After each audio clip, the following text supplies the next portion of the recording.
La historia está llena de pandemias.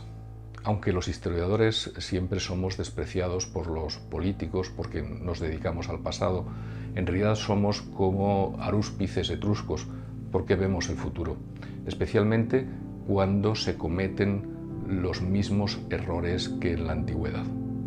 Eutropio decía que la peste surge cuando las preocupaciones y la desesperanza son mayores. Lo decía para referirse a la peste antonina, una peste en el Imperio Romano que duró desde el 165 hasta el 180 de nuestra era, una enfermedad que, como es frecuente, vino del extranjero. La victoria de Roma contra los partos se convirtió en una gran derrota cuando los legionarios trajeron una pandemia que mató a 1/3 de la población. En Roma morían 2000 personas diarias porque su población era muy grande y además recibía viajeros de todas partes del mundo, porque era un mundo conectado por las vías romanas y por eficientes puertos. La gente tenía miedo de salir de sus casas. Se paralizó el comercio. Casi todas las fuerzas de seguridad de la época, los legionarios, los soldados romanos, perecieron por la pandemia. Todos vivían una época de gran angustia. Los emperadores llamaron a los mejores expertos internacionales.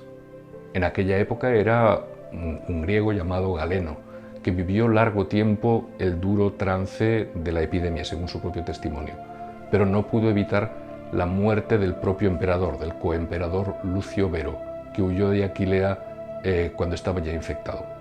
Seguro que habría tenido más oportunidades de sobrevivir con los cuidados médicos de Galeno que huyendo de la enfermedad que ya llevaba consigo.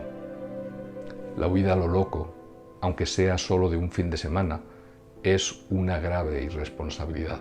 Lo era en aquel tiempo y lo es ahora también. Para tiempos de pandemia, que son épocas de irresponsabilidades y de bulos, Marco Aurelio, que gobernó solo sin Lucio Vero, su hermano adoptivo, tenía una propuesta. No lo hagas si no es conveniente, no lo digas si no es verdad. Vemos consternados como el mundo está lleno de idiotas e incluso algunos gobiernan grandes países. Marco Aurelio decía que la destrucción de la inteligencia es una peste mucho mayor que cualquier infección. Marco Aurelio fue el gobernante más honrado y coherente de la historia de Roma. Ojalá tuviésemos a alguien como él en el gobierno o en la oposición.